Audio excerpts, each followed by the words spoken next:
नमस्कार मित्रांनो, मी मंगेश सावंत. माझ्या दुसऱ्या ब्लॉगमध्ये तुमचं स्वागत आहे. ब्लॉग चालू करायच्या आधी प्रथम सूर्याला नमन करूया. दिवा सावंतवाडीने केलेला एक सुखमय प्रवास, चला तर बघूया. तसं बघायला गेलं तर दिवा गाडी सकाळी 6:20ची दिव्यावरून सुटते. त्यामुळे सकाळी लवकर उठून खूप धावपळ होते. पण काय करणार, स्वस्तात आणि मस्त प्रवास करायचा असेल तर दिवाच गाडी करू. तसे मी ब्लॉग करणार नव्हतो, पण त्यामुळे मला काही जास्त फोटो काढता आले नाही. प्रयत्न केला, जेवढे केले आहे शूटिंग फोटोज, त्याच्यात आपण करू काहीतरी. हा छोटासा प्रयत्न आहे माझा, बघू कितपत सार्थी लागतोय तो. कोकणात बघायला गेलं तसं निसर्गरम्य वातावरण असतं. हिरवी झाडी, त्याच्या आजूबाजूला वाहणाऱ्या नद्या, हे खूप पाहण्यासारखं असतं. त्यामुळे मनाला एकदम प्रसन्न वाटते. कुठल्या तरी एक स्टेशन आलंय, ते काय मला रेकॉर्ड करता आलं नाही. पण इकडे एक चिमुकली खिडकीतून सतत भार डोकावताना दिसते. ती तिच्या आई वडिलांबरोबर प्रवास करताना दिसत आहे. आणि ती एक मजा वेगळीच होती. जसा मी कॅमेरा तिच्या जवळ नेल तसे तिचे डोळे त्या कॅमेऱ्याकडे वळले जायचे. मला तर वाटते ज्युनियर रेशमाच आहे. आपण प्रवास तर करतोय, पण का करतोय हे मी तुम्हाला सांगितलंच नाही. माझ्या बायकोचा भाऊ आहे मोनिश, त्याच्या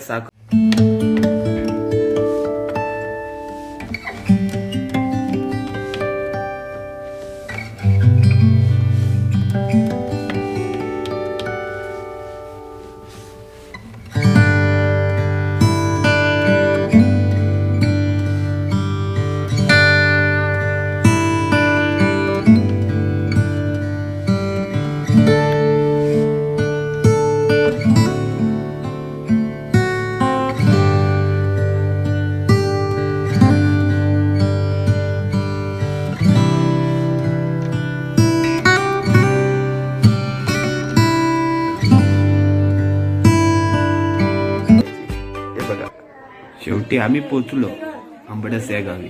तिथे गेलो तर तिथे ओव्या चालू होते. साखरपुड्यानिमित्त ओव्या गाताना हे मी पहिल्यांदाच पाहिलं होतं. पण असो, जे काय होतं ते छान होतं. कारण मी स्वतः कणकवली गावातलं.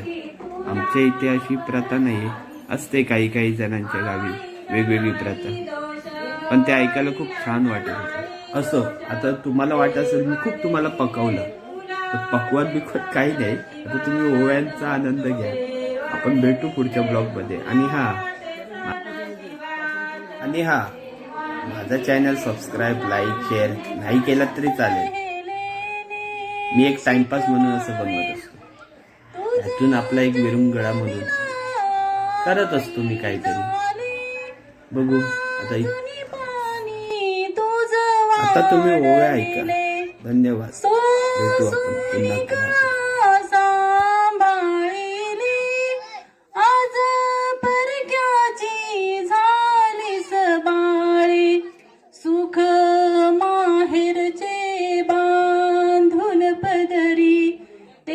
सुख सासरला वाटावे, पत्नीचा धर्मपती सेवा, सीते परी जीवन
बनले